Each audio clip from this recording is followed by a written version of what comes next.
You reached a centering place. Spirit Quest Radio.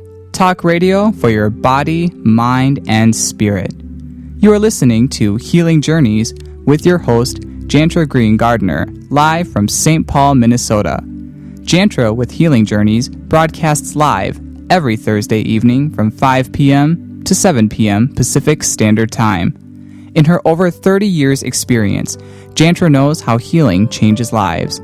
Her guests share many perspectives to challenge and inspire you.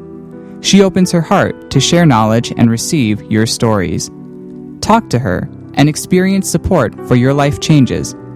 Listen and learn simple healing techniques you can use at home. Now, here's Jaentra. Welcome, welcome, welcome to Healing Journeys, and it's a beautiful Thursday night here in Minnesota, and I say the roses in my yard are blooming. And I can almost sense the roses here in my living room just by looking at them and smelling them. I know that it's been a wonderful week. We've been talking a little bit about Ariana. Ariana is a 17-year-old young woman from Arizona. We've been sending apps and healing to. She had a heart attack in a mall and then was on life support. Her lungs were seared with her stomach acid, and they thought she had no brain activity. And we've been sending energy to her for about 2.5 weeks, and they now have her off of life support, and she has brain activity, and she's waking up from her coma. So we are very happy that this has happened for her, and I just mentioned her at the beginning of our show for those of you listening to send a conscious intent, to support and sustain her healing, a prayer, if you will. And remote healing, we've done some shows on remote healing if you would like to check them out in the archive.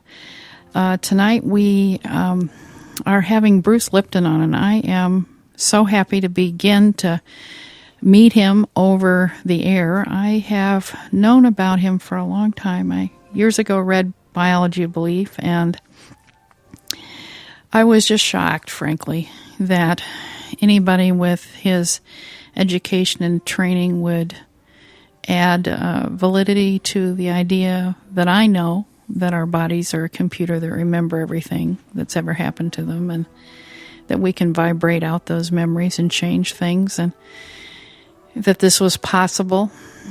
And at the same time that I have all those highfalutin ideas, to have him come on this time, I watched a couple of YouTube videos and I thought, oh my goodness, I am still stuck in thinking that DNA means everything.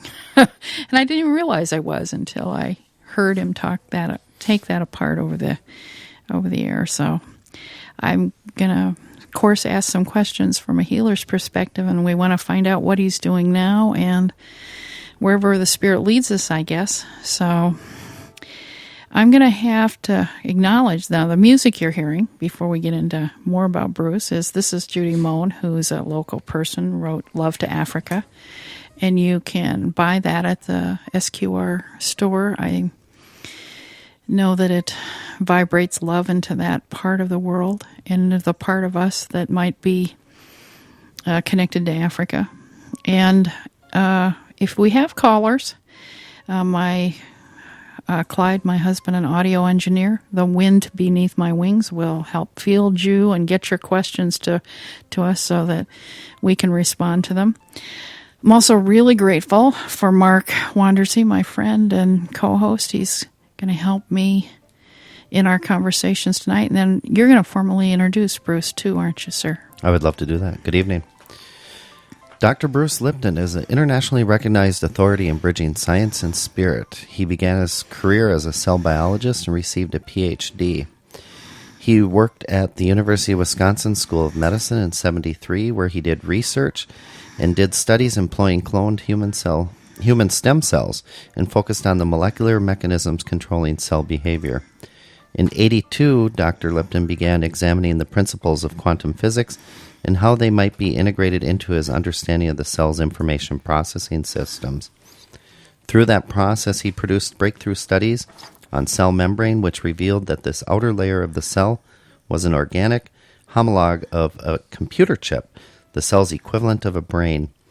His studies between 87 and 92 revealed that the environment operating through the membrane controlled the behavior and physiology of the cell, turning genes on and off.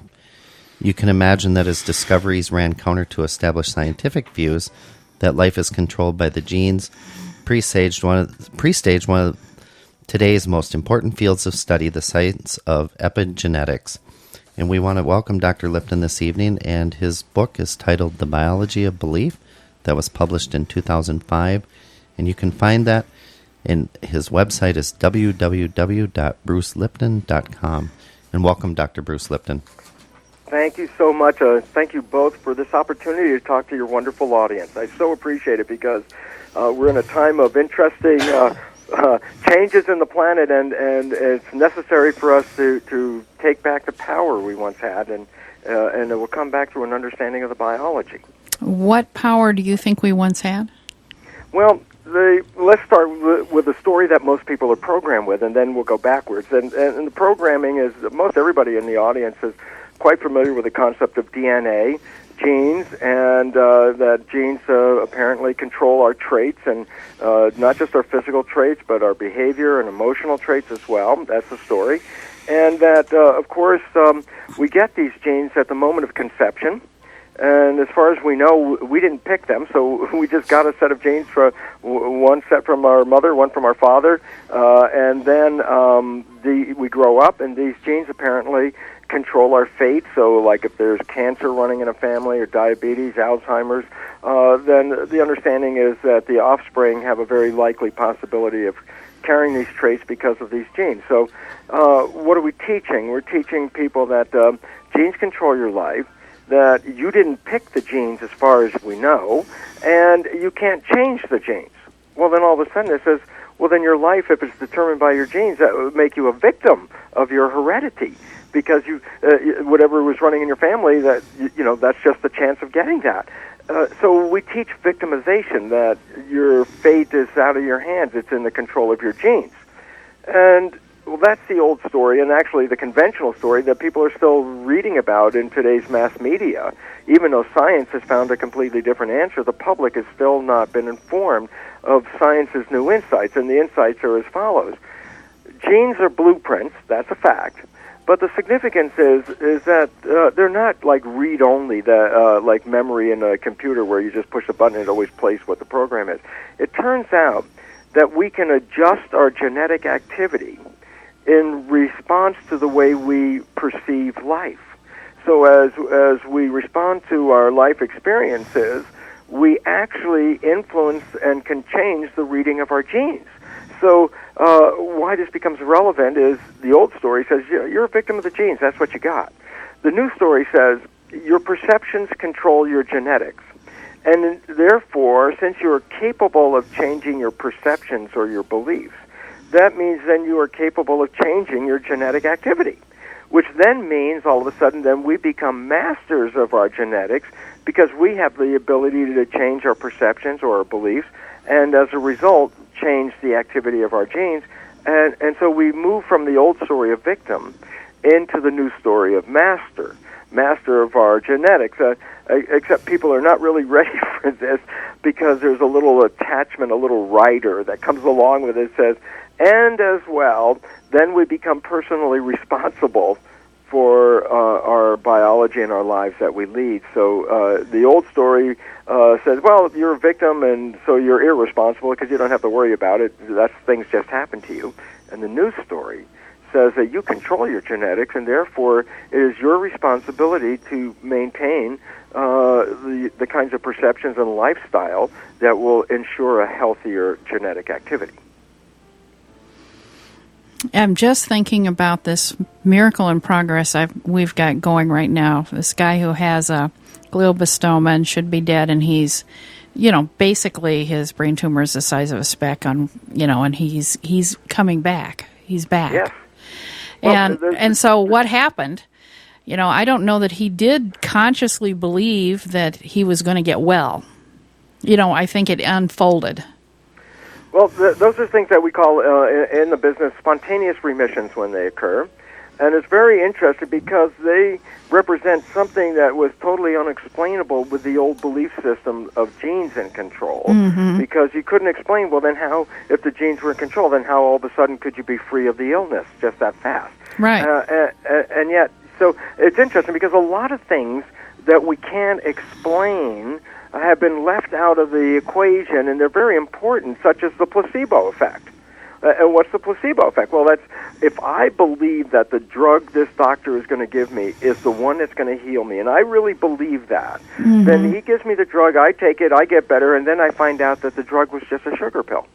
And it turns out that 1/3, think of the numbers, this is 1/3 of all healing from the medical profession using either drugs or surgery or any of their other modalities. 1/3 of all the patients that got healed not because of the physician, but got healed because of the placebo effect. That they felt that, okay, whatever action they were taking, that would be the action that would heal them. And so they could have just taken sugar pills and got the same result.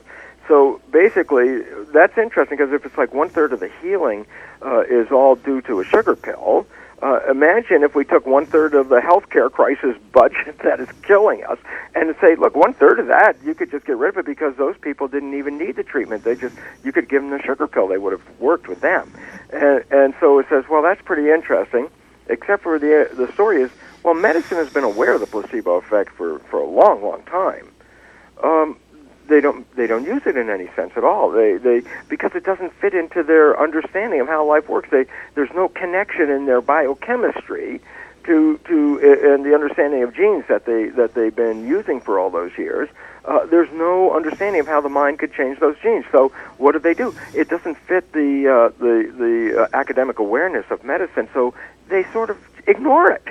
And to me, that's like the most insane thing in the world because, look, if 1/3 people get healed just because of the placebo effect, why don't we throw some money into researching this placebo effect? Because if we did, we could surely enhance it beyond 1/3. And some people are actually saying that up to 2/3 of the healings are all due to placebo effect. So all of a sudden there's this ability of an individual to heal themselves. It doesn't conform to the conventional science of genes and biochemistry. And as a result, it is not actually utilized by the medical profession because they can't understand it, so they just look at it as a strange phenomena. But that was based on the old beliefs of how genes were controlling life. Our new beliefs are based on how our perceptions control our lives. And all of a sudden it says, oh, well, in that case, the placebo makes sense all of a sudden because it's our perception that we will get well that results in the healing. And so basically, the new science, which is now called epigenetics versus genetics, and let me explain the difference for the audience, and they really have to know this because this is a revolution in science. It's changing the entire foundation of the healthcare system for this reason. Old story, the one most everybody is familiar with, is called genetic control, which literally means control by genes. The new science is called epigenetic control. And you say, well, what does that mean? Well, I go, well, epi, the prefix, means above. So like when you say the word epidermis, that means the skin, which is the layer above the dermis. So epi, above, dermis means above the dermis, the skin. Now, if I say epigenetic control, then literally what that says is control above the genes. And this is what's so critical because our other belief was, genes turn on and genes turn off and genes regulate things. And it's like, scientifically, that is a total false understanding for a simple reason. Genes are blueprints. And that's exactly what they are. And why is that important? Because blueprints don't have self-actualization. Blueprints don't make decisions. You go into an architect's office, and if the architect, she's working on a blueprint, and you lean over her shoulder, and you ask her, and you say, is that blueprint on or off? Because we talk about genes being on and off, so it's like, can blueprints be on or off? So you ask the architect, is your blueprint on or off? And she would look at you like with this crazy look, like, what are you talking about? There's no on and off. It's a blueprint. And I go, this is the point. Genes are blueprints. They don't have on, they don't have off, and therefore they don't control anything. And this completely changes the entire story that we have been led to believe up to this point about genetic control, because we always say, oh, genes turn on and genes turn off, and that's what, that's where the control comes from. And now the science has revealed, well, that's completely an error. Genes have no on and off. Genes are blueprints. And now all of a sudden he says, well, then how do they work? And I go, well, how do you build a house with the blueprints? Yeah, you have the blueprints, but what do you need? A contractor. The contractor selects the blueprints and can modify them. And I go, okay, in my biological body, I have genes, and they are the blueprints, and now who's the contractor? And the answer is the mind. The mind of the individual interfaces the environment and the genetics of the cell. So as the mind interprets and reads the environment, it leads to changing the genetics of the cells so that the biology can accommodate the changes in the environment. So that the biology is always adjusting to the environment, which means your genes are always adjusting based on how you respond to the environment. And why is that then so important today? And the answer is, well, if you change your perception, then by definition you change your genetic activity. And therefore, all of a sudden, you're the one that controls your genes, not the genes controlling themselves. And why this becomes important is because we have to give the public a new instruction about biology as compared to the old belief that said, look, you just got those genes, and if you're lucky, you're not going to get any of those diseases that run in your family, but you're likely will, and there's your life, so go ahead and we'll monitor your cancer and see when you get it, or something like that. And it's like, oh, wow, that's bad. Because the truth is, if you believe you're going to get cancer, that's a perception. And if you fully, truly believe it, then your mind will actually manifest a body chemistry that will create the cancer. It's like, oh, we have to be very careful about what we think about because our mind is what controls our genetic activity in this new science called epigenetics. Are you talking about your conscious and unconscious mind? Well, that's now you want to get into the secret mystery part of life.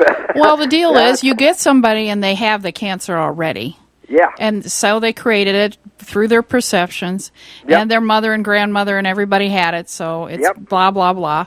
And how do they uncreate this? Well, that's the point. I mean, whether healing's a placebo or listening to music or meditation or nutrition, they have a 30% chance or 33% chance of getting over it just because of that. Yes.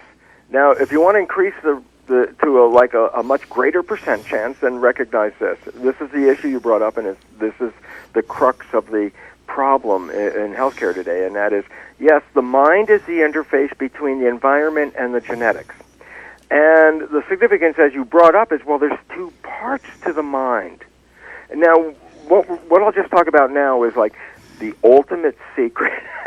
The ultimate secret, huh? The ultimate secret is going to come here. Here's how it goes. It goes like this. The mind changes the body's chemistry. Yes. Which then changes the genetics of the cell. So very simply, the brain is what controls the chemistry of the body. It's the blood. The blood is like culture medium. So when I grow cells in a petri dish and I put culture medium in, the chemistry of the culture medium controls the fate of the cells. And then I say, well, in the human body, guess what? Well, we see ourselves as one single entity. The truth is we're not a single entity. We're made out of about 50 trillion cells. The cells are the living entities. The human, by definition, is a community of 50 trillion cells. Right. So we have to recognize we're a community, okay? So basically what it means is this. The body is the equivalent of a skin-covered petri dish. Exactly. And inside are 50 trillion cells. Inside your skin-covered petri dish called the body is 50 trillion cells. And the culture medium of your cells is the blood. Well, it's the culture medium that controls the fate of the cells. And I say, well, the culture medium, the chemical composition of the culture medium is regulated by the brain. So, for example, if I open up my eyes and my beautiful partner Margaret is in front of me, my brain, in perceiving her, releases chemicals like dopamine, the pleasure chemicals, and oxytocin, the bonding chemicals, and growth hormones. These are the response of seeing my partner, Margaret. And this chemistry goes into my blood, and that's the kind of chemistry that takes care of my cells, supports their growth, and keeps me healthy. But in contrast, I open up my eyes and I see a saber-toothed tiger out there. I can assure you that I'm going to release completely different chemistry from my brain. My brain is going to release stress hormones. It's going to have histamine and norepinephrine and adrenaline and all these things. Well, that's a different chemistry than if I open up my eyes and I'm in love. When I open up my eyes and I'm in fear, my brain changes the chemistry. So the point, as I see the world, my interpretation of the world is translated into the chemistry released by the brain. And that chemistry controls the fate of my cells. So if I look at the world and change how I see the world, then I change my chemistry, and it's the chemistry that controls the genetics. So the power is in the mind's perception and interpretation. Now that's when we go back to, okay, two parts to the mind. We have the conscious mind and the subconscious mind. Mm-hmm. The conscious mind is a late addition in evolution. It's just behind your forehead. It's a small part of the front part of the brain. And the conscious mind, now this is the critical difference between the two. The conscious mind is the one connected with our personal identity, the one that we say connected to our spirit, our source. It's the one when we say me, that the conscious mind is the one that's talking there, okay? The conscious mind is creative. The conscious mind can think into the future and think about like what's going to happen next week. The conscious mind could go back over the history and review what happened when I was a kid. The conscious mind can start to solve problems in my head. And so it's a creative mind. The conscious mind is creative. The subconscious mind, which is almost the entire rest of the brain, it has a little creativity, but it's mainly a habit mind. It's the one that when we learn something, and once we learn it, we don't have to relearn it again, because the subconscious mind is like a recorder, like a tape player recorder. It records our experiences, and then if we ever need to play those experiences again, you push the button, and the automatic tape will play. So you learned how to walk once. You don't have to think about it now. You can just get up and walk because now it's a habit. Or driving a car. Initially, you had to really be very conscious of what you were doing, but now that you've driven a car for a long time, you don't even think about it. You get in the car, the keys in the ignition, you're talking to somebody, you're thinking about things, and you're driving, and all of a sudden you realize you're not paying attention to the car because it's running by habit. Okay, so now, two minds. Creative conscious, basically habitual subconscious.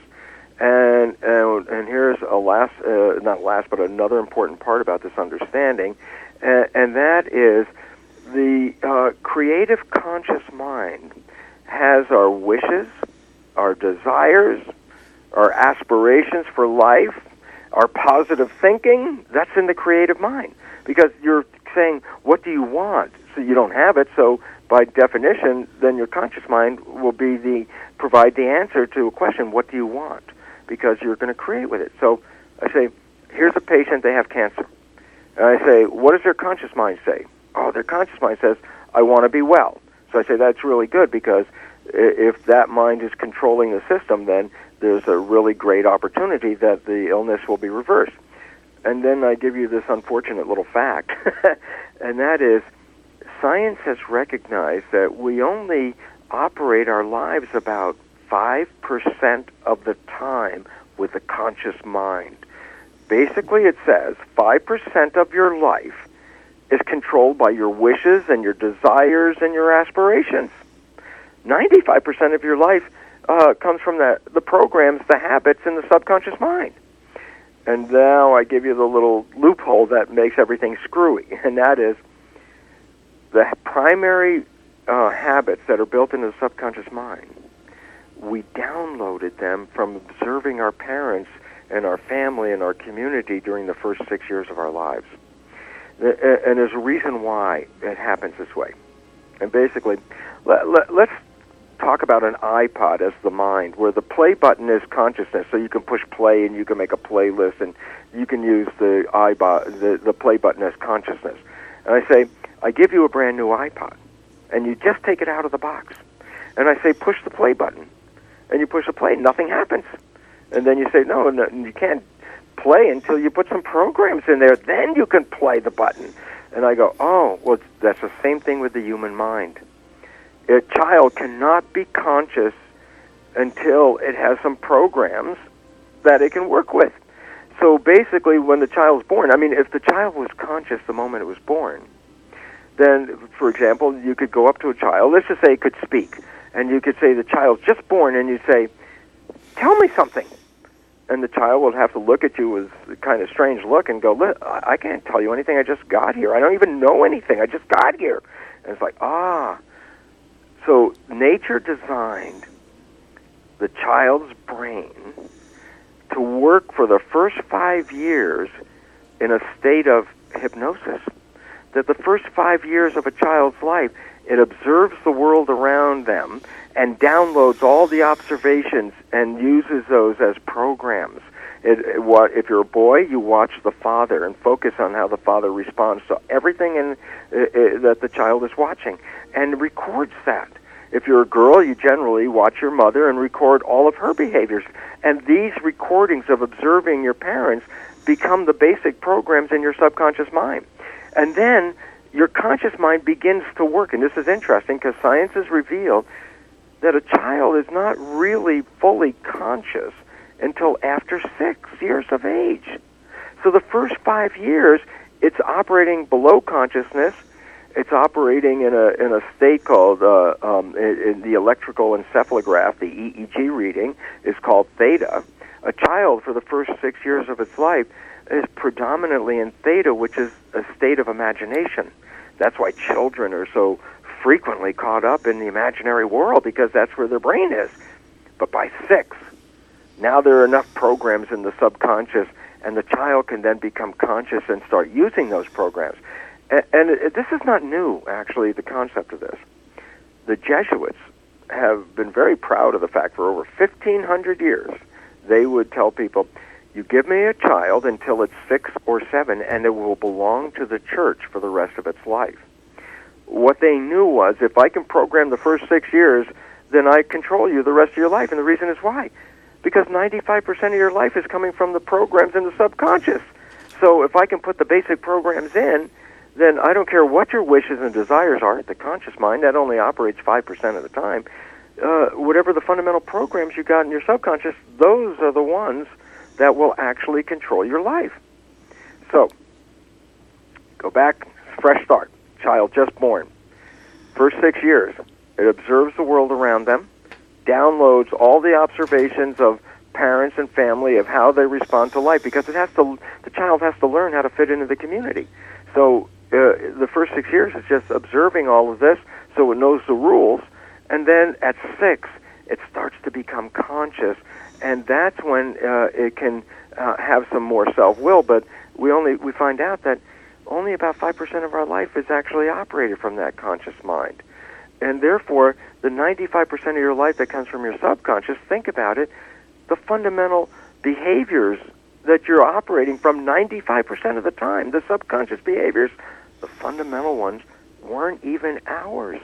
We downloaded them from other people. And why that becomes relevant is we're only living the life that we truly want about 5% of the time. And we're living the rest of that life out of the programs of the subconscious. Now, you might say, well, how do I know what's in my subconscious? And here's the issue. Because the word subconscious means below consciousness, most of the times we never even observe our own behavior. So we don't even see it because it's subconscious. So when I give a lecture, I ask the audience, I say, listen, go back, and when you were younger, maybe you had a very close friend. You knew your friend's behavior very, very well. And you happen to know your friend's parent. And at some point you recognize that your friend's behavior in many ways is the same as their parents. So you casually volunteer. You go like, Bill, you're just like your dad. And you back away from Bill. Because he's the first person to say, how can you compare me to my dad? And everyone laughs because it's so familiar. And I go, well, guess what? 2 profound points about that story. Number 1, recognize this. Bill got that subconscious behavior from his dad during the first 6 years. That's where the subconscious program came from. But when he's running it, he doesn't see it, and everyone else sees it. That's why Bill is shocked that you can compare him to his dad. He doesn't see it, yet everyone else sees it. And that's because it's subconscious. Now, the second profound point about the story is we are all Bill. All of us play subconscious programs 95% of the time, and almost all of the time we're doing it, we don't even see it. And you say, well, why is that important? Because I say, now look at the dichotomy here. The conscious mind has your wishes and desires. 5% of the time we're moving toward where you want to go. 95% of the time we're going in the direction of the subconscious programs. Most of the fundamental ones we got from other people, and we don't see them. So, and as psychologists tell us, most of these programs we got through childhood development are disempowering, limiting, and self-sabotaging. So it says many of the programs that we don't even see are not even supporting us. Now, why is that relevant? Well, just a minute. We need to take a little break here. Because we're gonna conclude when we come back from that break, Jaentra. All right, then. Perfect. Thanks. Take just 5 minutes to give to the Healing Hands Network. This pays hospital parking fees so one of our volunteer healers can be supported while sharing a healing with a sick or injured patient. Go to healinghandsnetwork.org and click on the Donate button. Your gift will unfold countless blessings. And remember, you're not just donating your money, you're donating to the cosmic universe for empowerment, healing, and sanctuary. If you're interested in learning more about Jaentra Green Gardner, your host of Healing Journeys, she has a book titled A Healer's Voice on Spirit Quest Radio under Store eBooks. This is Spirit Quest Radio, talk radio for your body, mind, and spirit. You are listening to Healing Journeys with your host, Jaentra Green Gardner, coming at you live every Thursday between 5 and 7 Pacific Time. This is where Jaentra talks about the art of healing and that everyone can do it. Now, if you'd like to call in to ask a question, you can do so by calling 1-201-793-9022. And we are in conference room 957-9082. Then press star 9. You can also Skype in if you so choose. Please feel free to join us in our chat room for lively discussion, dialogue, and questions. Now, let's continue on this evening with Healing Journeys with our host, Jaentra Green Gardner. Welcome back. This is Jaentra Green Gardner, and I'm with Bruce Lipton tonight. Bruce, we were talking about the conscious and subconscious mind, and we also have a caller with a question. I'm wondering, how about you complete that? You weren't quite complete on that, and then let's take that call. Thanks, Jaentra. Let's just... So, if I just asked an average person that hadn't listened to this show, and I say, who's running your life? They would say, I am running my life. And I say, what do you want? They say, I want to be healthy, and I want to have a successful job and a great relationship. And I go, how's that working? And they say, well, I'm having troubles getting there. And then I say, well, to the average person, what do you think the problem is? And then they'll go, oh, it's not my fate, or things are against me. It's like I'm a victim of forces that I don't understand. And now we reveal the new science. 5% of your life from the conscious mind contains those wishes and desires. Yes, I want to have a great relation, be healthy, have a great job. That's my conscious wishes. Yet we find out that we only operate 5% of the time from there, and 95% of the time we're operating from subconscious programs that we can't even see. So when we're doing these programs, if they're self-sabotaging us, we don't see it. And as a result, then we look around thinking, I'm just such a victim of fate here. And it turns out almost inevitably all of the problems are derived from the programming in the subconscious that we don't see. And when we become aware of this, then we have a great opportunity to rewrite those subconscious programs and change the course of our lives. How's that? That's wonderful, and it's also true. Let's take our caller. Yes. Hi. Hi, welcome to the discussion with Bruce Lipton, and you are? This is Reverend Cher Hi, Reverend Cher. from. Hi, I'm a host also at SQR, and Mr. Lipton, I have been a huge fan of yours for some time now, and I just wanted to get that out of the way. My thank you, big Reverend question Cher. is, oh, you're very welcome. I've actually been looking forward to actually having a conversation with you at some point in my life, and I'm going to count this as just the beginning, because I have been thinking along these lines for the last 15 years of my life. And it's been really difficult to get people to open up and understand that they are actually creating the very dis-ease that they have in their lives. And so here's my question for you before I get off on a tangent. I have discovered that the base programming that creates disease or illness in our life is really the fundamental programming that comes from a fear-based system. And my question is, if you're a child in the womb of a mom who's afraid to give birth or who is afraid of life, period, do you think that energy transfers in the womb, or is it strictly happening after you come out and live with her in that fear that she lives in?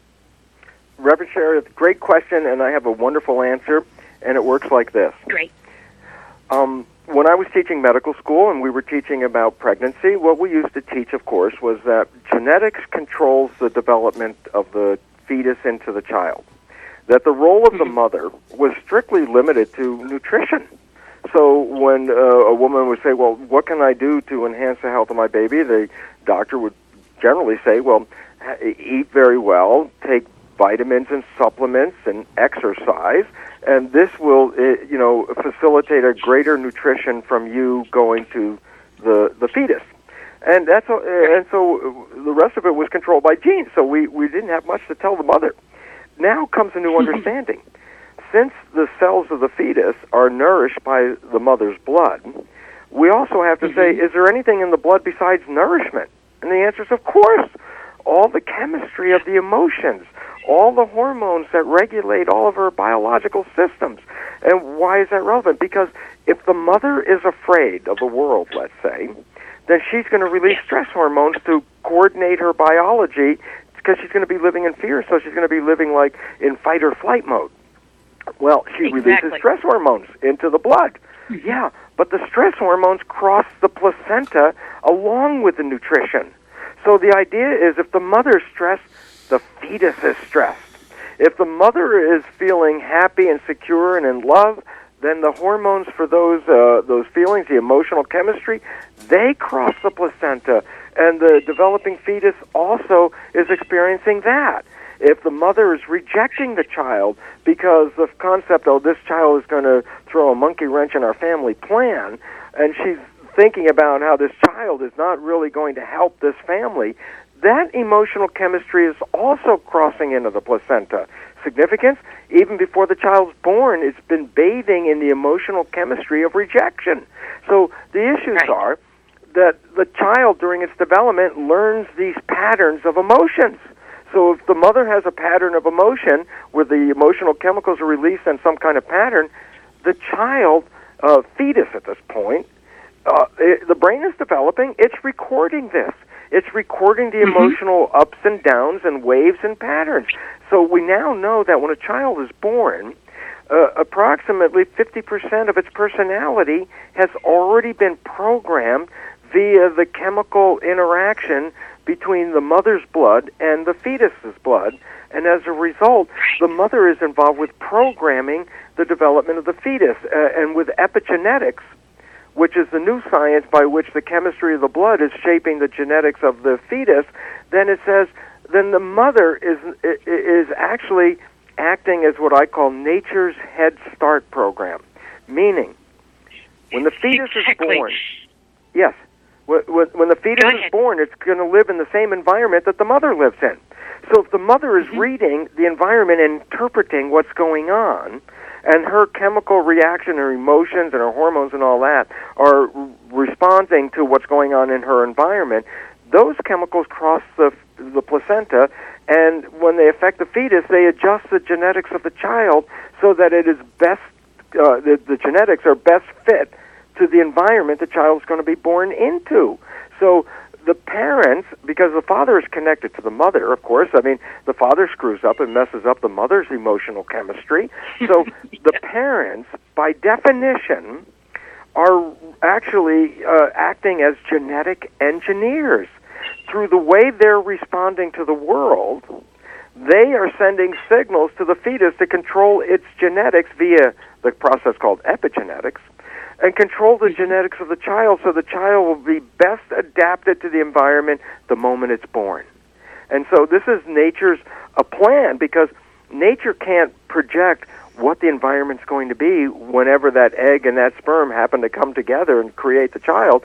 Nature can't predict the future, so it leaves the genetics to be fixed and modified at the time the child is developing, and it is at that time that the parents, by responding to the environment, are then sending information to the fetus that will adjust the genetics of the fetus. So it says parenting begins long before the child is born, because the attitudes and emotions and behaviors of the parents are translated into the chemistry that controls the genetics of the fetus.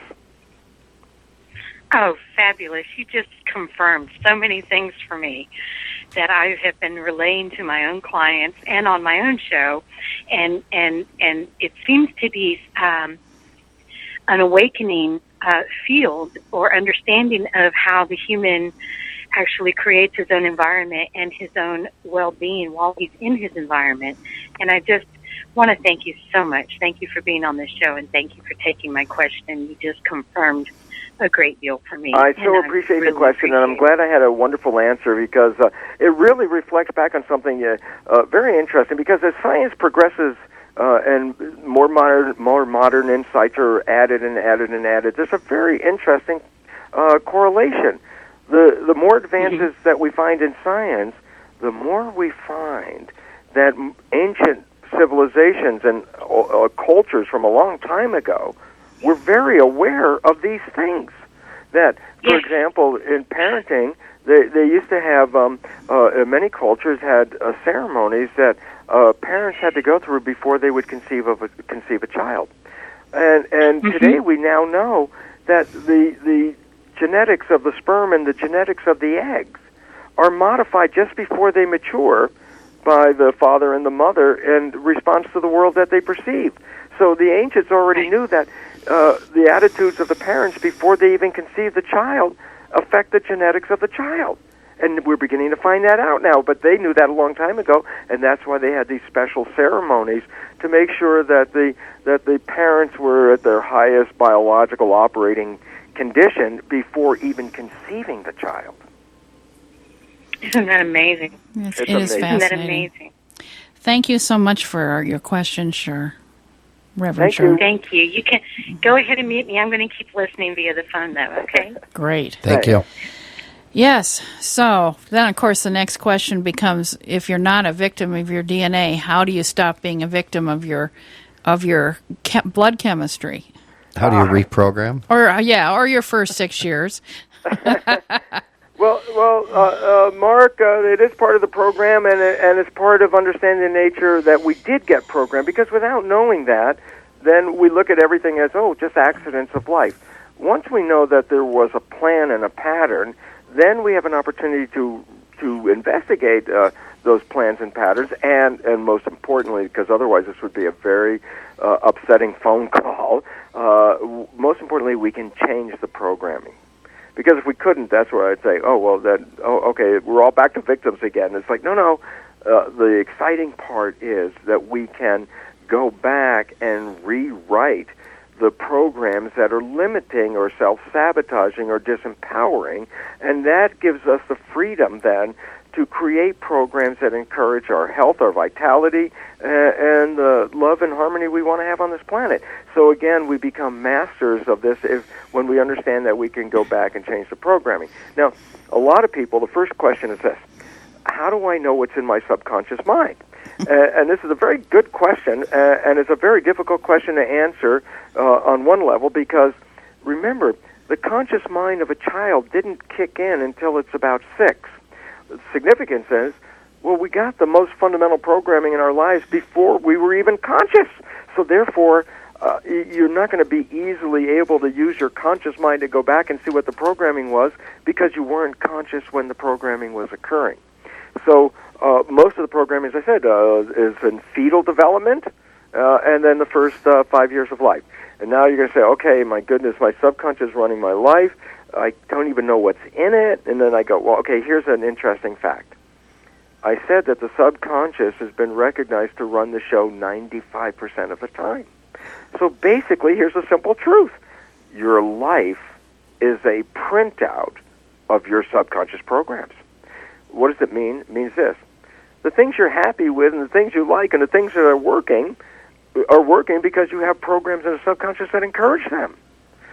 And then contrast, the things you struggle with, the things that you keep trying and not succeeding at, the things that you want and have a hard time trying to acquire, generally represent the fact that you have programs in your subconscious that do not offer those things you want. So right away it says, well, then you can see, well, what things do you want to work on? The answer is, what things are you struggling with? And all of a sudden that you now have picked the idea. Because the other way we used to think, and this is why it didn't work very well, the other way was, we'll go to a psychologist or a psychiatrist, and we'll go back over all the details that we can remember about our lives. It turns out, of course, that is an emotionally wrenching process. I mean, they use boxes of Kleenex to go through this stuff because you have to relive these things.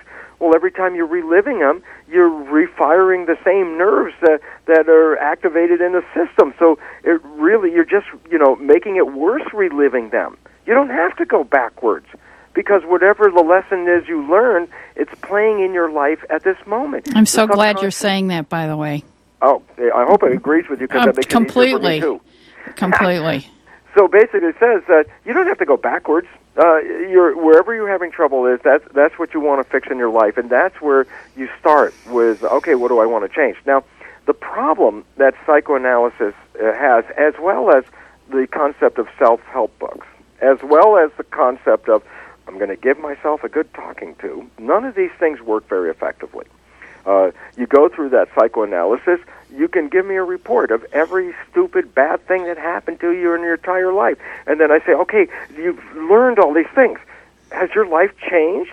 And the answer is, not really. It's the same old life. But now I'm aware of why it stinks. I went over, and now I know why it stinks. I say, yeah, but even though you know why it stinks, is it still the same life? And the answer is yes. And I go, okay, how about when you read the self-help book? And you read these self-help books, and you know them so well that you can take a test. You can get 100 on the self-help book test. You read this book, you know all the details. I say, well, now that you've read the self-help book, has your life changed? It turns out, not really. It's the same old one, but I have all this awareness. And the last one, which is the same kind of thing, is you don't like some behaviors that you have. You get mad at yourself. You yell at yourself. You argue with yourself, saying, "Don't do this again. I don't want you to do this. I want this, and I don't want to get caught into that." In my old days, it's like I'd argue with my mind, saying, "You got to go on a diet. You got to stop eating this." I get mad at myself, and then about 10 minutes later, I see myself with a donut in my hand. It's like, what are you doing? And okay, what are the problems with these things? Why doesn't psychoanalysis, the self-help books, the talking to yourself work? And here's a simple understanding. The identity of you is in your conscious mind. So when you're thinking and have thoughts and all that stuff, that's your conscious mind. And I say, okay, let's say your conscious mind wants to tell your subconscious mind not to do that again. So you talk to yourself and you say, okay, Bruce, I want you to eat much better food and blah, blah, blah, blah. And I go, who's listening?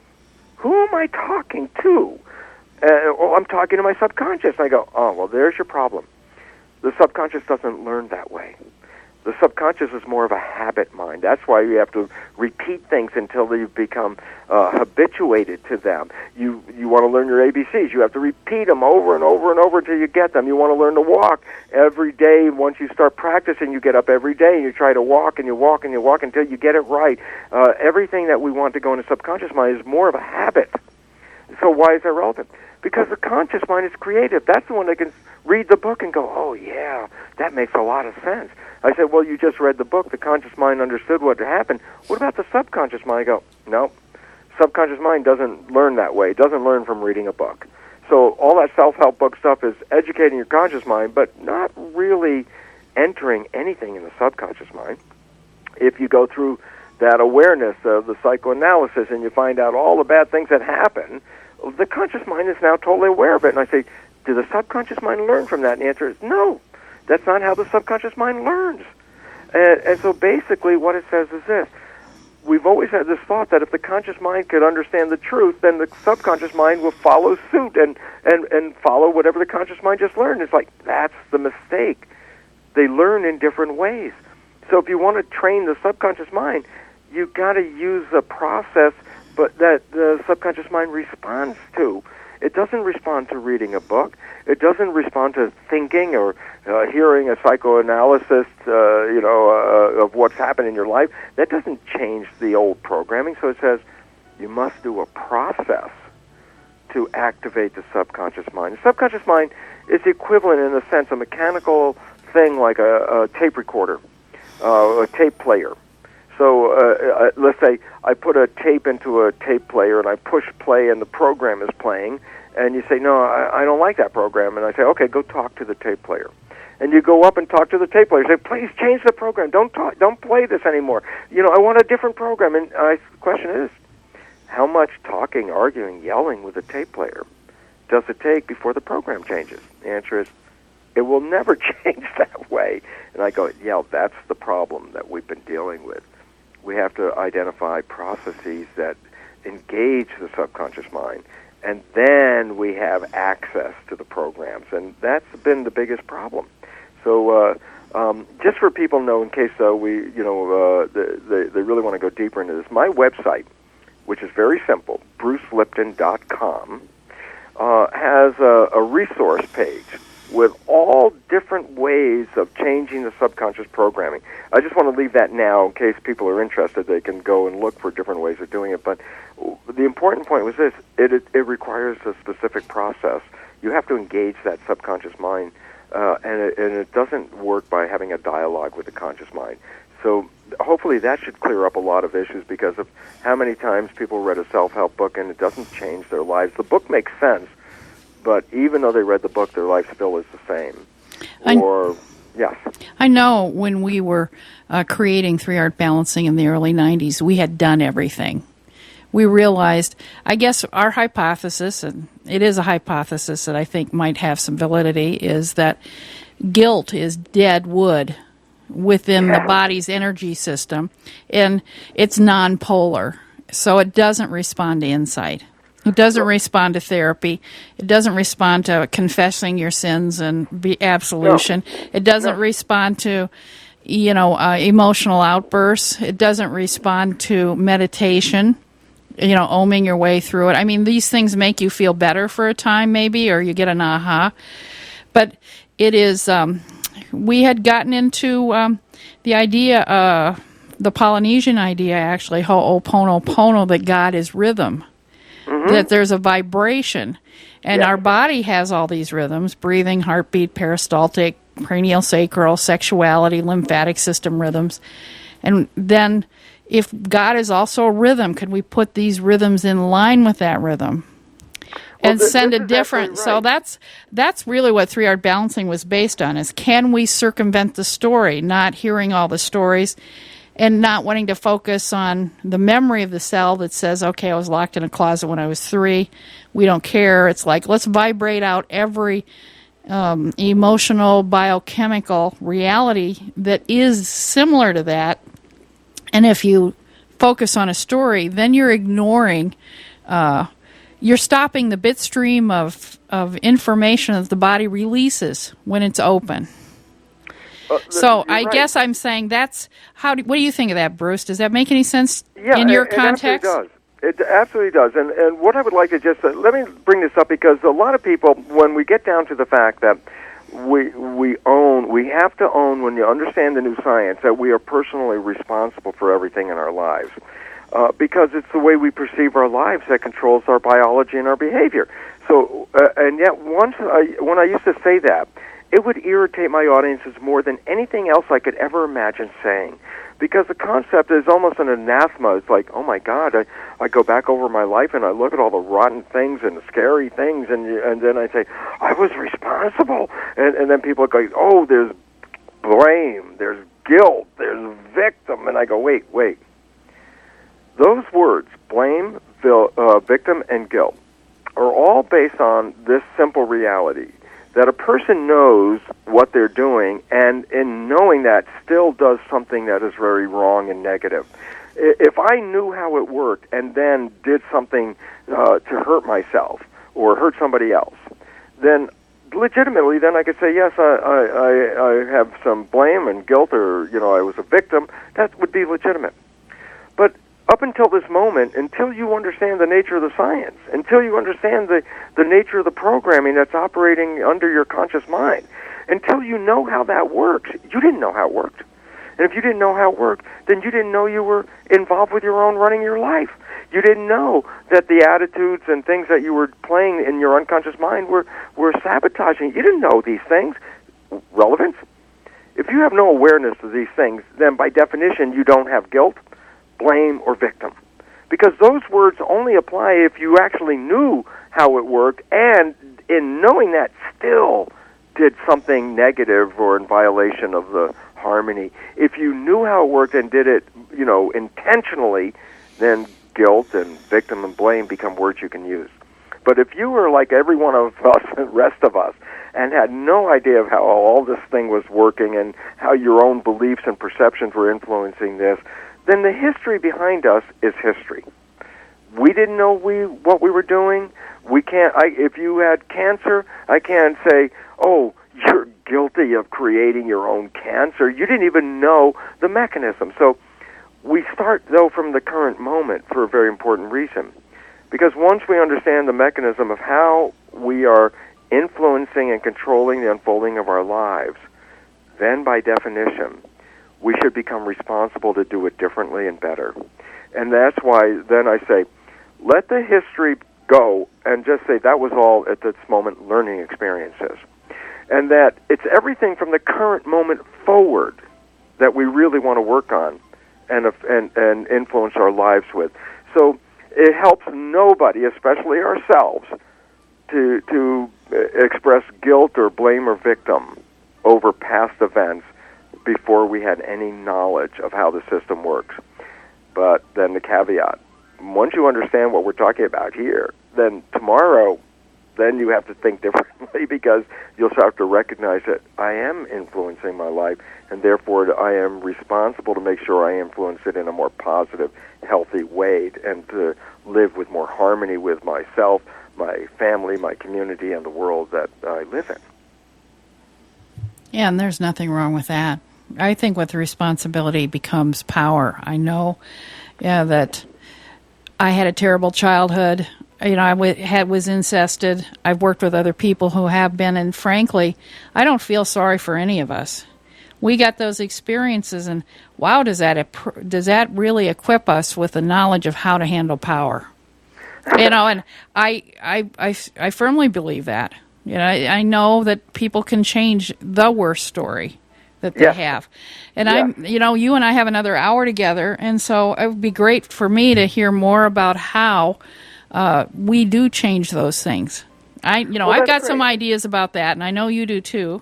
I think all of us do have some pieces of the puzzle, and if we put all our pieces together, we'll be able to see the picture far better than if we just try to do it alone.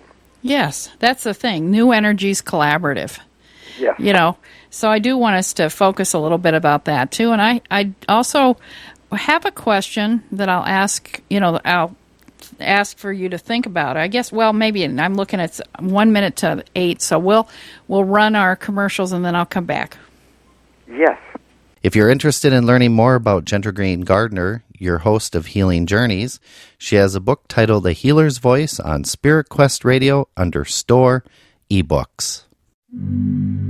You reached a centering place. Spirit Quest Radio. Talk radio for your body, mind, and spirit. You are listening to Healing Journeys with your host, Jaentra Green Gardner, live from St. Paul, Minnesota.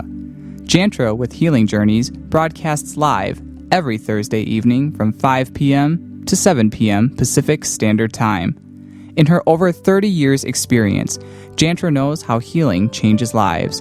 Her guests share many perspectives to challenge and inspire you. She opens her heart to share knowledge and receive your stories. Talk to her and experience support for your life changes. Listen and learn simple healing techniques you can use at home. Now, here's Jaentra. Welcome back to Healing Journeys, and we're having a discussion tonight with Dr. Bruce Lipton.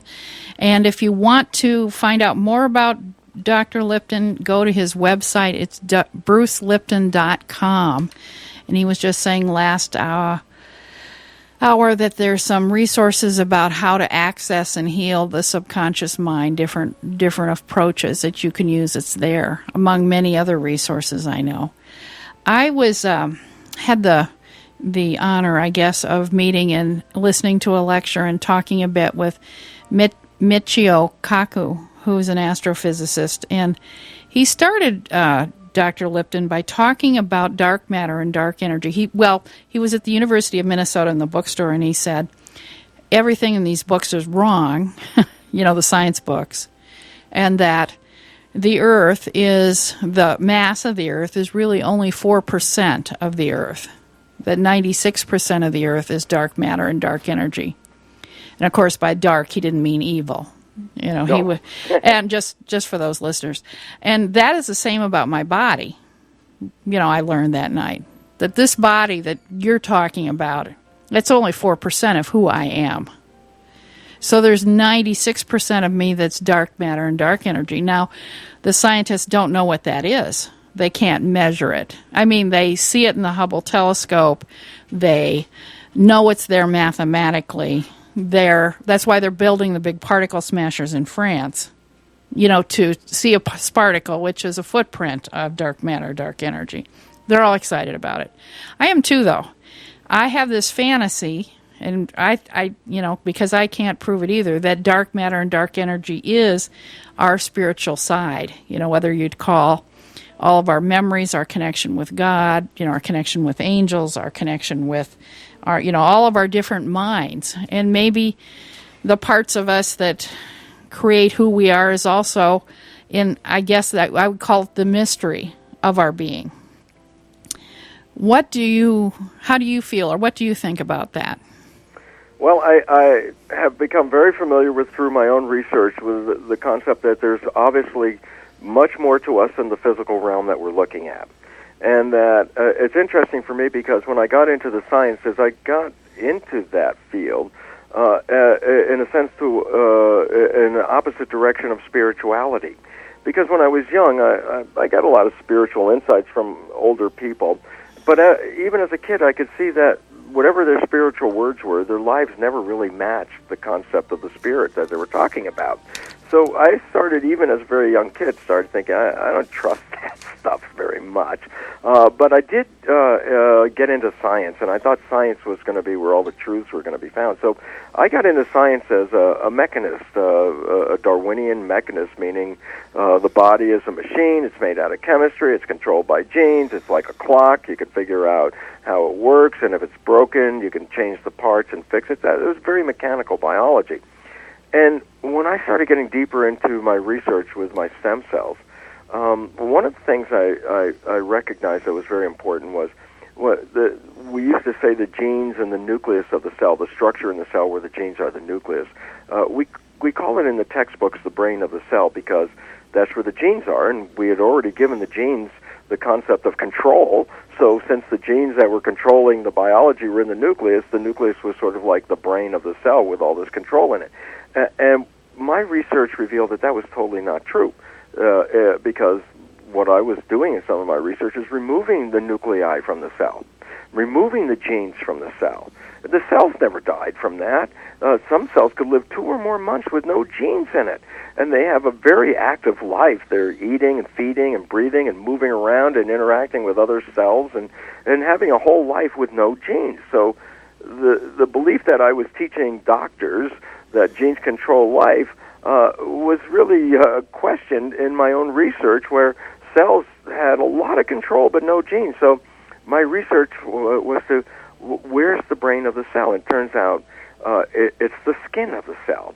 And it's interesting because in human embryology, the human brain is derived from the skin as well. So, and then I go, well, this is real interesting. The controlling device of a cell is the skin. And then I recognized some very important point, and that is, there are no two humans that are biologically the same. And we say that based on the observations of, if I take my cells and take them out of my body and put them into Mark or Clyde, their immune system is going to look at my cells and say, not self, and the immune system will get rid of them. If, Jaentra, you give me your cells and I put it into my body, my immune system will look at your cells and say, no, that's not self, and then attack them and destroy them. And so the point is, well, then our cells have self. Our cells have identity, because another body could recognize whether the cells that you're putting into them are from themselves or from somebody else. And then I said, okay, where's the self? What is it that makes two human beings different from each other? And the most amazing thing is this, that the difference between two people is related to a set of protein antennas on the surface of the cell, on the skin of the cell, on the outside. These antennas are picking up information from the environment. I have a different set of antennas on my cells than any one of you have on your cells. Each one of you has a set of antennas on your own cells that are different from everybody else's cells. And the nature of the antennas, they're called receptors, receivers. And a group of them, medicine studies a group of them, and the name very specifically is called self-receptors, which by definition means receivers of self. And then it's like, okay, cool. So no two people are the same because we have different antennas on the surface of the cell that are receiving a signal. And then the question is, so where do you think the signal's coming from that is picked up by these antennas?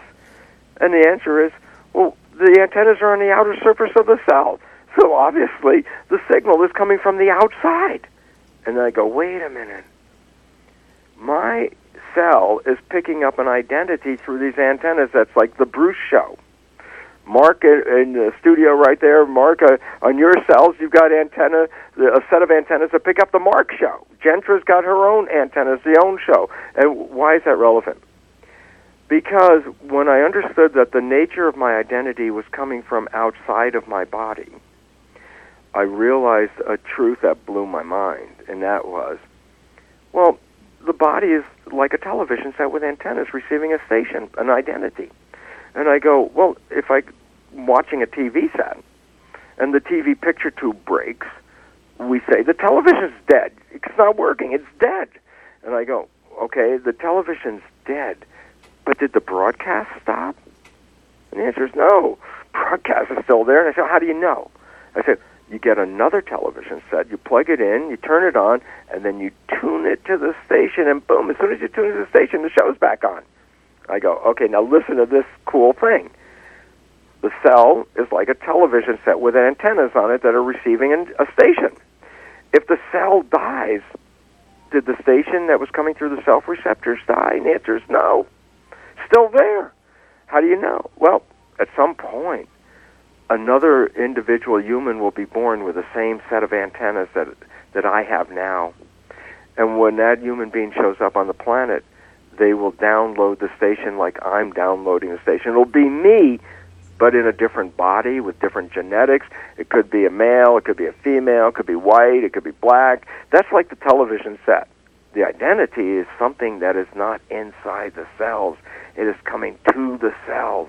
So by this definition, it said, we are more than the physical bodies, and our identity actually is something from the environment, that our bodies are made in complement, or as a complement to that stuff in the environment. We were made in the image of the environmental information. And it's like, wow, here's a guy who didn't believe in spirituality, and then at some point it's like, I look at the mechanism, I go, oh my God, the signal is not part of the cell. The signal is coming into the body. And all of a sudden I realized what I had avoided all my life, the concept of spirituality, returned new insight and a new scientific assessment that, for me, I saw, my identity, my spirit, who I am is part of this broadcast that is playing through these receptors. Then it becomes very interesting. It's like, what's going on? And I say, well, look at the body like a remote control robot, and that the antennas are picking up the controller. So I'm not in my body, but I'm controlling it. And then here's the fun part. But the information doesn't just go from the spirit into the body. And this is profoundly important. The body's information is sent back to the spirit. It's the same conduit. It's on the same broadcast. And here's my cells gave me this information because I asked myself, when I realized that moment, I said, oh my God, I exist as a spiritual energy and information, something in the field that's being broadcast. And I also have a physical body. So as a scientist, I said to myself, why have both? And it's fun because my cells, I believe my cells gave me the answer that came right up to my head. And the answer was actually in the form of a question. So I asked a question, why have both a body and a spirit? And the answer I received from inside somewhere comes up and says, if you're just a spirit, what does chocolate taste like? And all of a sudden I said, the energy is the identity, but the body is a mechanism. The body has sensory receptors that can see the light and hear the sound and taste the chemistry and feel the temperature and the pleasure and the pain and all these things. And the body cells convert that information via the nervous system into vibrations. And those vibrations are sent back to my source. So my spirit has an experience of sensing things by being in my physical body. And the information of my spirit coming into my body, the sensory information is sent back to my spirit. So it's like, we were given an opportunity to be on this planet and experience it and sense it and taste it and smell it and touch it and hug it. And why is that great? Because this place is heaven. Exactly. It's where you can create anything. You get into this robotic, mechanical, cellular body, and you can drive it around, and you can engage it, and you can cause its biology to change, and you can control it, and you have an opportunity to sense and experience and create. Now, if that isn't what the definition of heaven would be, I don't know what it is. And then you say, well, if this is heaven, it sure doesn't look that way. And then I go, remember that subconscious programming? Well, other people have programmed beliefs into us about our lives that we are living out and experiencing, and most of them are toxic. That's why the world is in such a crisis today, that human civilization has been on a self-destructive pathway for the last 200 years. And we are now so destructive of ourselves and the environment that science has recognized a very important fact, that human behavior is leading to the sixth mass extinction of life on this planet. We've upset the balance of nature so much that we are making nature uninhabitable by even us, that we are going toward extinction. And yet the world, like a living system, like the patient we were talking about with cancer, we can look at it and say, oh my God, it's terminal, the world's coming to this extinction. And then I go, and just like a human patient with cancer can have a spontaneous remission, so can the earth. And it will be driven by the same mechanism by which a human creates a spontaneous remission. And that is that sick person that is finding themselves in a terminal illness, if they can change their belief system, and the most important part is not just their conscious mind, which is only running 5% of the time, the conscious mind that wants them to be well, they have to change the subconscious programming that has the negative programming in it that causes the illness. So when a person changes their belief system profoundly and they're terminally ill, they can completely cause the illness to disappear. And this is what we are facing on this planet right now, because humans have destroyed the environment by not knowing who we were or how we operate or what we've been doing to the world. And the world is now facing that extinction. And like a terminal patient, if we learn to live differently, if we acquire the new sciences that are changing our old beliefs and empower ourselves as a human civilization, then we will be able to facilitate a spontaneous remission of the planet and turn it back into a healthy garden once again. Yes, we will. Yes, I like that idea. I do too. It's really wonderful. And it's a matter, and I'm thinking, well, we can just change the antenna on the outside of our cells.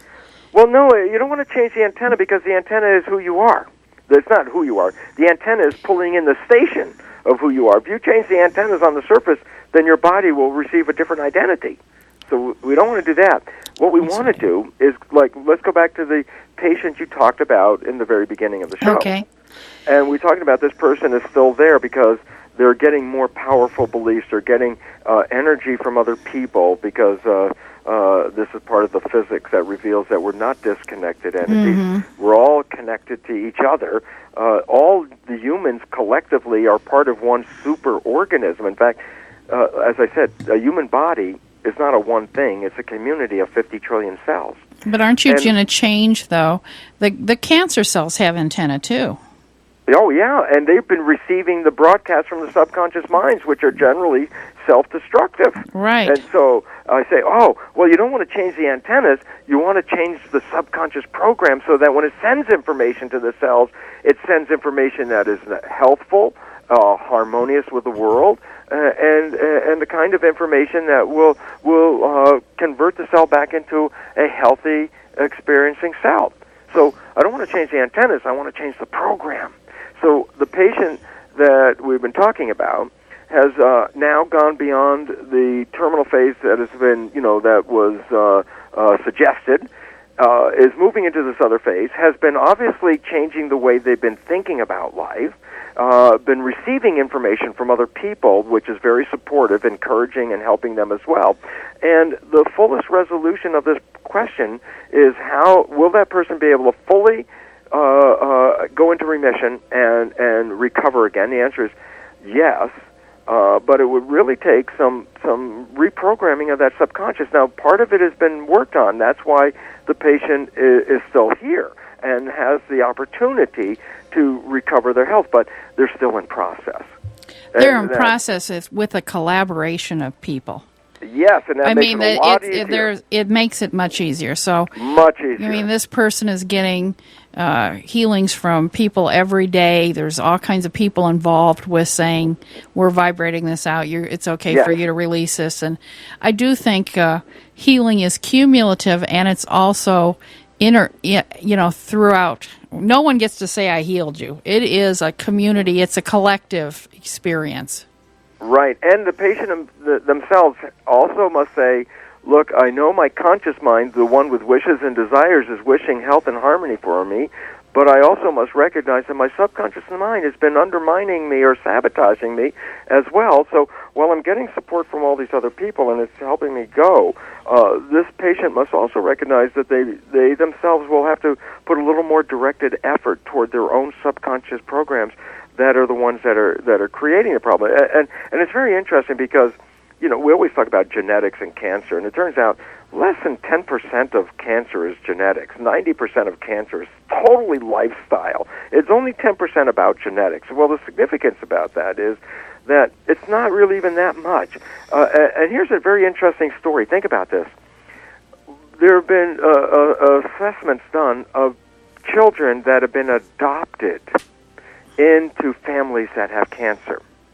And what was interesting was they found that when a child is adopted very young into a family that has cancer, that child will get the same cancer that the family has with the same propensity of getting that cancer as any natural sibling, meaning the child came from totally different genetics.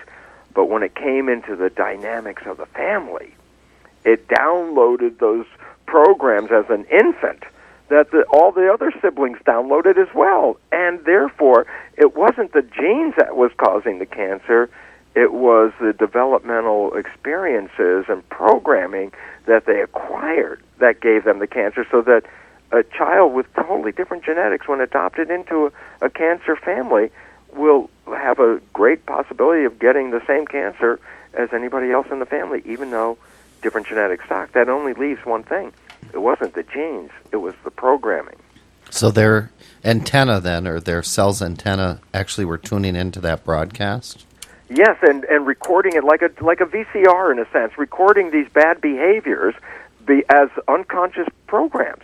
And then as they grow up, 95% of their life is going to be operating from these behaviors, even though they may not see them.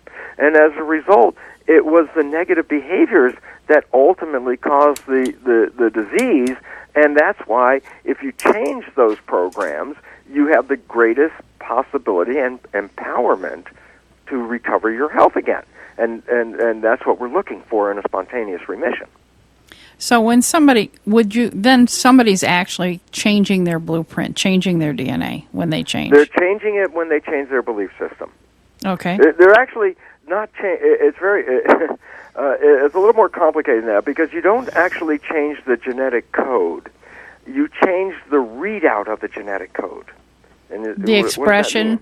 The expression. You have the same genetic code, all the A, T, C's, and G's of the DNA molecule. You still have those, but you can vary the readout. This is a number that's like mind-boggling. I said a gene is like a blueprint, but then I said that the way we respond to the world can change the readout of the blueprint to this extent. From a single gene, an individual can create 30,000 different variations of proteins from the same gene blueprint just by the way they look at the world. That's a wonderful thing. I'm so glad to hear that number. Well, I will remember it. That's options, baby. That's real options. That's exactly. Darling, you got it. That is it. We are not the concrete printout of our genes. We can change any aspect of the genes, but we must do it with responsibility and awareness. And since nobody's been programmed with that kind of science, because as I said when we started, almost everybody's been programmed, the genes control you and you have nothing to do with it. And it's like, no. That's why we have to go back in and rewrite those basic fundamental programs, because it's the programs that alter the genetic readout. So with as I said, 90% of cancer is not hereditarily linked. Mm-hmm. It's a person responding to life in a negative or in a self-destructive manner that causes what would have been a healthy gene to turn into a cancer gene. It just changed the readout of the gene. That's why if you really believe you're going to get a cancer and you totally believe it, you can manifest the cancer just on the belief. So my DNA code that is me has 30,000 different possible ways to manifest. That's right, and that's why you can come with a healthy gene, and through an unfortunate lifestyle, have the healthy gene read out as a cancer gene. And now here's the positive side: you can come with a defective gene, and with the right programming and training, it could read out as a positive, healthy gene. So it's like, it wasn't the gene that limited you; it was your experiences and your programming that did that. Yes. Wow. Wow. Yes, it's a revolution and an evolution at the same time. That was my next question, is evolution. Yes. Because everybody's talking about it. I talk about it. I talk about the new energies that are coming into the planet, and I do believe that humans, we are evolving. We have the chance, and maybe I think we're evolving because there is so much environmental support for us to reprogram our subconscious, to change, to open up, to expand. To adapt. Yeah. And, and sometimes I think it gets kind of crazy sounding. I hear about people saying that instead of 12 strands, we're going to have 24, or we're going to have 5,000, or all that business. I'm not with that group. We don't need to go there. Thank you. Simpler than that. Yeah, no, I was hoping, but I wanted to bring it up because I might have some listeners who are there. Okay, well, let me explain it. That the double-stranded DNA is the physical mechanical reality that we live in. I got so, like people said, oh, did you hear about the 12-stranded DNA stuff? And I kept looking for it as a scientist, right? And then I track it down, and what do I find? Well, bottom line is, oh, no, that's like your spiritual DNA. I go, oh, you're not talking about physical DNA, you're talking about energy. And I go, well, you can call it whatever you want at that point. It's not DNA. DNA is a physical chemical molecule, and it's a double-stranded molecule. The 12-stranded DNA and 24-stranded stuff, when you get down to it, those people that speak of it actually say, well, no, that's not the physical DNA, that's energy or spiritual DNA. And I go, oh, okay, you can call it what you want, but you're confusing people, because when you use the word DNA, you're implying that it's the DNA molecule, and it's not. And what's evolving? What is evolving is here's what's evolving. The human biology is not evolving. That's already evolved. That evolved hundreds of thousands of years ago. What's evolving is our understanding of who we are. We are evolving from an awareness that we've been trained with, that we are victims of the world, victims of forces that we can't see, that our health is controlled by genes, we have nothing to do with it. These are the beliefs that we have bought up to now.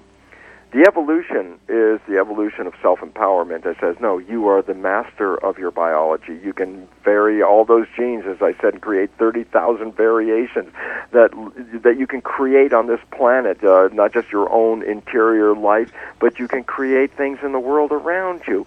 So we're going to leave behind an idea of victim, and all of us as everyday people are going to acquire the reality of our mastery, that our ability to control our health and our lives and what's going on in our world. And this is really exciting because if you talk to the average person, I prefer that their beliefs become manifest in our world rather than the so-called belief of our leaders, which are very destructive of us right now. And here's the other thing that's evolving. Again, it's not the human body that's evolving. I mentioned to you that a human body is made out of 50 trillion cells. Yes. And I mentioned the concept of humanity. Humanity, by definition, represents all humans. And humanity, by definition, then represents a superorganism. And each human being is the equivalent of a cell in the body of this superorganism called humanity.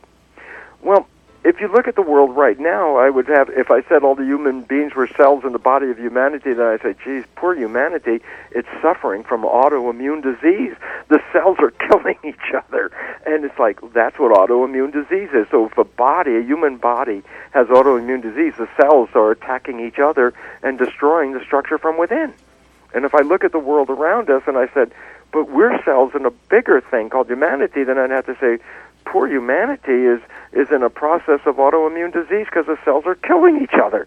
We are evolving to learn that we are all part of one superorganism. There is no you and them or others and me. It's all of us are in the same living system. The barriers that we have created between nations and all that will have to evolve into another understanding. Nations are like organs, and all the nations together work in one harmonious physical body called humanity. And this is a lesson we're going to have to learn right now. And this is a lesson that says, up to now, we compete against each other. We struggle in our belief system that life is a struggle for survival. And it turns out we are creating the problems. That when we learn who we are and recognize that we are all part of one humanity, then a harmony will come over the earth, a joining together of all humans for the benefit of all. And with our collective power, it'll be amazing what will evolve and transpire on this planet. But we have to get out of the old Darwinian belief of a world based on a competition for survival and a struggle for our existence, and the belief that we got here by random mutation. We have to own that we are part of a superorganism called humanity, which itself is part of a larger organism called Gaia. All living things are part of one structure called the biosphere, and there's nothing separate from it. we don't live outside the biosphere. If we don't live separate from the bacteria. In fact, if the bacteria were out of our body, we would die right now. We live in harmony with them. And yet, look at the way we look at our lives from the training, that everything is a threat, everything is trying to get you, that you have to fight and compete to survive, and that if you don't, you're going to be a loser in this struggle for your survival. That's all in itself very destructive thinking. And this is why the crises that we're facing right now are causing us to think different. We must think different than the way we are thinking now for a very simple reason. The way we are living is destroying the environment, which in turn is destroying us. Okay, we need to take a break, and we'll get back with that. We're going to get back to it because there's a better answer to that. I'm counting on you, Bruce. All right. Can you imagine a world where you just make a phone call and ask for a volunteer healer to help ease your pain, reduce your stress, or train your family in what to do to heal an ill family member? That world is here right now. HealingHandsNetwork.org. Please visit us and contribute to this innovative healing work by clicking on the donate button and saying, yes, I do want to make a difference. If you're interested in learning more about Jaentra Green Gardner, your host of Healing Journeys, she has a book titled A Healer's Voice on Spirit Quest Radio under Store eBooks. This is Spirit Quest Radio, talk radio for your body, mind, and spirit. You are listening to Healing Journeys with your host, Jaentra Green Gardner, coming at you live every Thursday between 5 and 7 Pacific Time. This is where Jaentra talks about the art of healing and that everyone can do it. Now, if you'd like to call in to ask a question, you can do so by calling 1-201-793-9022. And we are in conference room 957-9082. Then press star 9. You can also Skype in if you so choose. Please feel free to join us in our chat room for lively discussion, dialogue, and questions. Now, let's continue on this evening with Healing Journeys with our host, Jaentra Green Gardner. This is Mark Wandersee. We're back with Dr. Bruce Lipton, the author of The Biology of Belief, which was published in 2005. Can be ordered, I'm sure, from many bookstores, or you can go to his website, www.brucelipton.com. And there's also a resource page on changing your subconscious mind. And Bruce, before we went to break, you and Jaentra were talking about a solution to the biosphere problem and people attacking and organisms attacking one another. Yes, and I'm excited because this is the evolution that we're experiencing at this very minute, which is causing a lot of chaos, and a lot of people are upset because they don't know what's going on. So what I was saying was simply this. Science has recognized that human behavior is resulting in the mass extinction of life on this planet by undermining the environment. And why this is important is very simply this.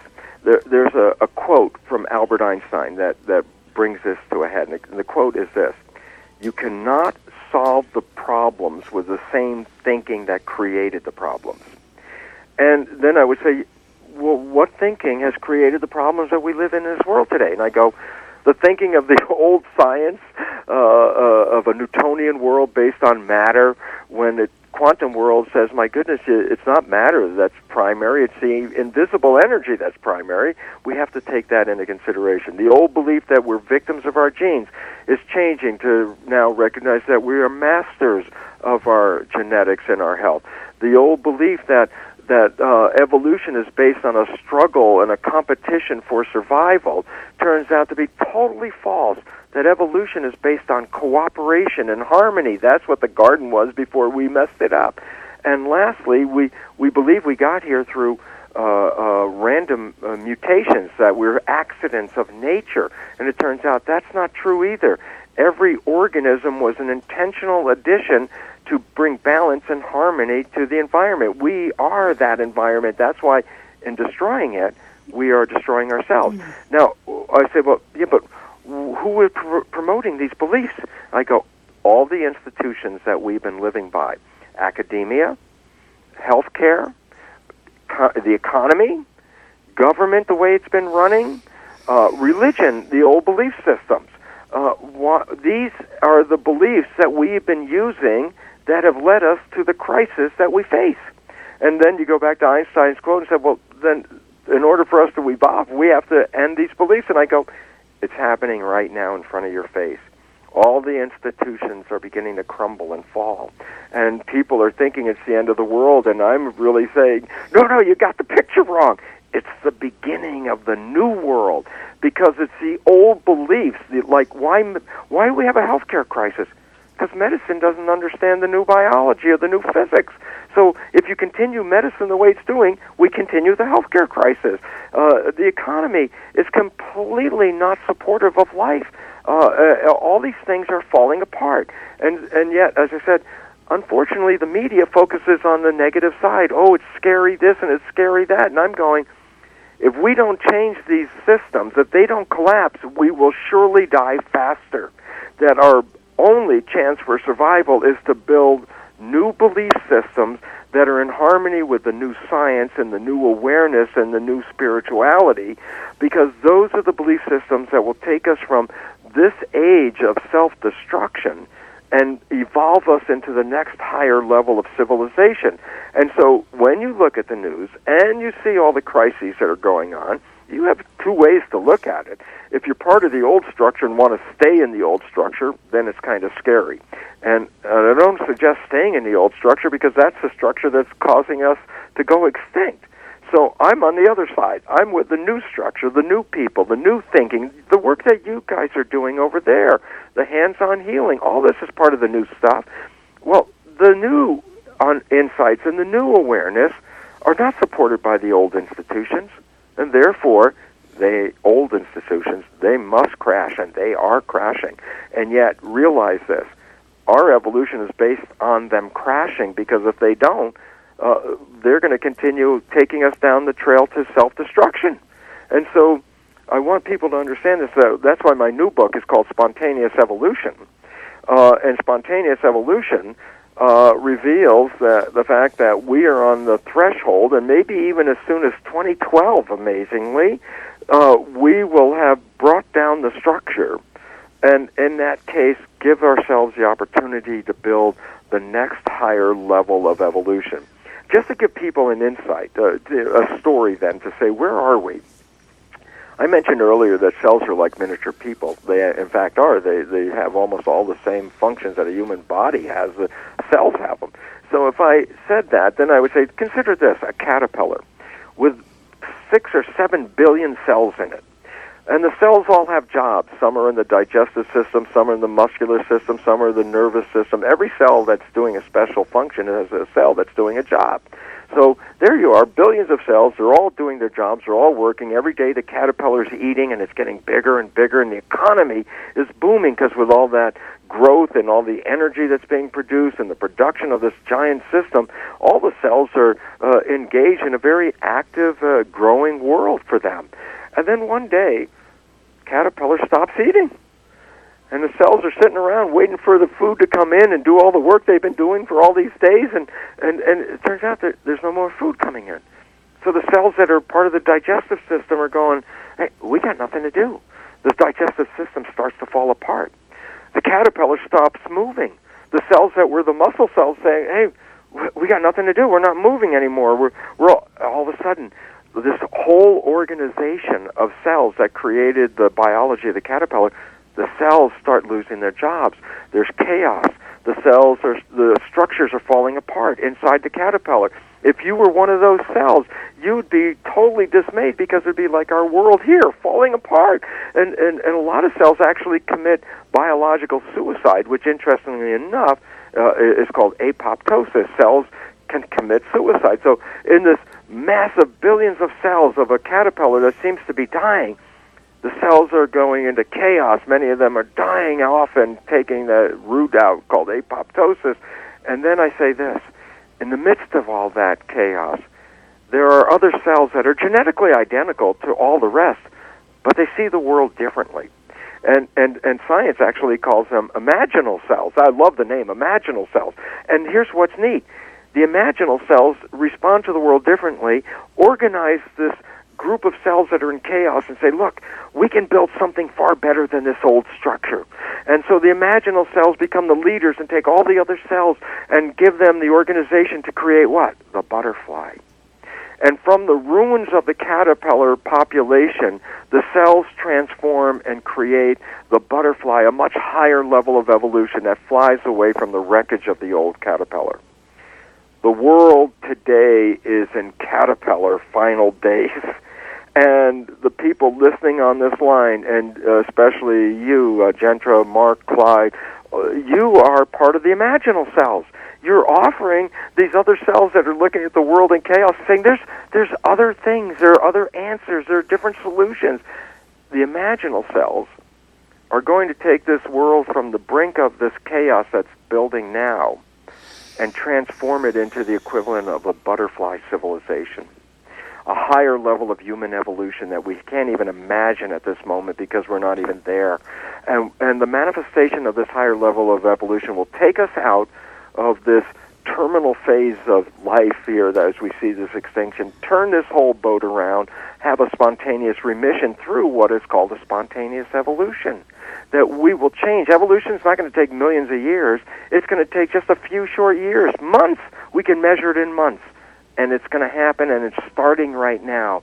And I bring this up because I know all the listeners out there are like me, watching the news and going, oh my God, crisis after crisis after crisis. And then I want to just bring this last fact up about that. It's crisis that ignites evolution. When you get into a crisis, it is then when you have to change what you're doing to get out of the crisis. It's the changing of a way of life that will represent our evolution. And the future evolution, which is based on the science that we now know is undermined the old stuff, that new science will create the equivalent of a butterfly civilization in a very, very, very short time. So I just wanted to bring this up because I know it looks bad out there, but I also have to say it's good because it's the old system that is causing the problem, and we can't build a new system on the old foundation. So please join me in recognizing these crises are the call to our evolution, and that evolution is within the immediate reach of all of us. So I look at it and say it's time to change your vision from the old from the old caterpillar version. Adopt the butterfly version. And move in. That's a masterful, exciting, fun, innovative, wow, encapsulating way of describing what we're going through. I loved it. I just love it. Well, I hope all of us see that, because the media would have us be afraid that we're losing the structure, because that's all they know, and the institutions that are falling are they want to self-sustain themselves. They don't want to fall. They've invested everything to create the structure. And it's like, yeah, maybe they'll commit suicide, cellular suicide. We can hope. Exactly. So how does AIG jump off a building? No, now stop it. So it's Enron is like the dinosaur. I call it Enronosaurus Rex.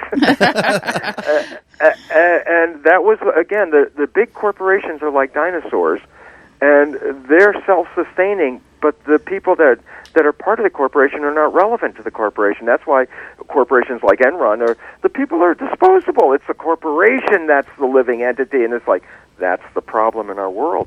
Corporations have more power than people have. And this is why, through the economic collapse that we're experiencing as well, those corporations themselves are not going to survive. The corporations are dinosaurs. They are self-destructive. They are undermining the garden that we live in, destroying the environment, and destroying the people in the process for their own mission of making more money, the greed of the corporation. So when do we get a hold of spontaneous evolution? Oh, it's been out since September. It's available. I'm so dense, and I did not know that. It's in hardback. Okay.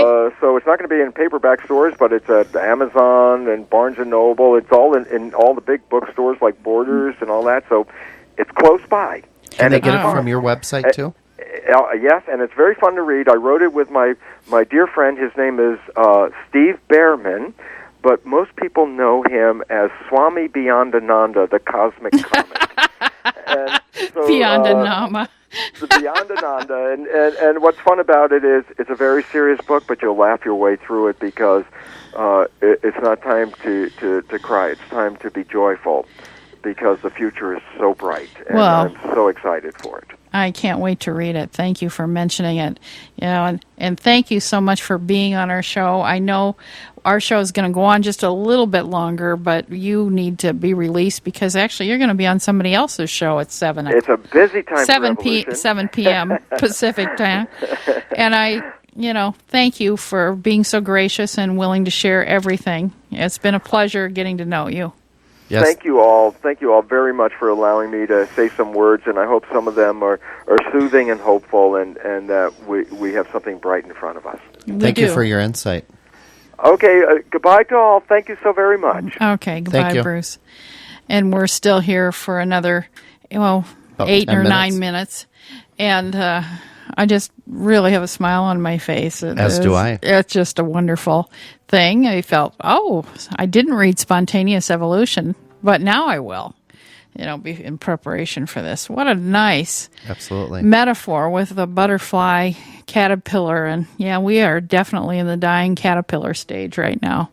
And I think for our listeners, it's a great opportunity to use that analogy and think of how the caterpillar transforms into the butterfly and how we ourselves can transform our own lives and go from that caterpillar state into a butterfly state. Mm-hmm. If we have, disease or malady or what have you. Very interesting. So, this man, obviously, a gift to our culture, a gift to, what did he call it? More than, he must be at least worth a few imaginal selves. He seems to be certainly have a certain metaphoric way of looking at science and making it palatable and making it freeing for us humans rather than entrapping. What I think is interesting is a lot of subsequent papers by other researchers have now validated his concepts and his ideas. Yes, but he was a pioneer. Exactly. The pioneer to connecting that mind and body activity. Who do we have on next week? We are exploring Gavin de Becker's gift of fear concept, and his colleague Robert, and I'm not remembering Robert's last name right now, is going to be on the first hour. And Gavin was on Oprah Winfrey's show, and that was a best-selling book a while ago about how when we're afraid, we can use that information to stay safe in our world. And it may seem like a strange thing for healing journeys, but fear and is often a guide to the voice of our intuition. Our intuition is the voice of our soul. And so I wanted to explore some other practical aspects of how we can, by using our intuition, stay safe. And Gavin has developed something called the Mosaic Method, which is a tapestry of understanding threat assessments. So how do we navigate in our world? So we're going to talk about that the first hour, and then the second hour we're going to talk about intuition and red flags in our personal relationships and how we can keep ourselves open and wonderful and safe. So that's what I'm doing. I want to encourage listeners to stay tuned to Tamara Green's show. She's going to be on next on Spirit Quest Radio, 7 o'clock Pacific time. And she's talking with, let's see, I have this down here, 2 people. If I turn on the light, I can read it.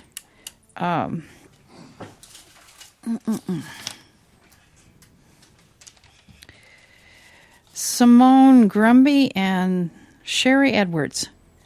And her show is called Living Proof Nutrition. So she's after us. I know that these are challenging times. And I don't think it's easy to be a caterpillar with all your cells, some of your cells dying and finding out they didn't have a function. And it's, and especially in our world when we have so much advertising, that you have to buy things from corporations and own things and, extend yourselves. The idea that corporations are dying, we could go, then how am I going to acquire things? How am I going to live without being a consumer? So I think there are negative feelings and new realities that are challenging beyond what Bruce Lipton was talking about when he was talking about our negative programming. Because when a caterpillar turns into a butterfly, we're having experiences that really are outside of our DNA code and outside of our subconscious mind and what has been programmed.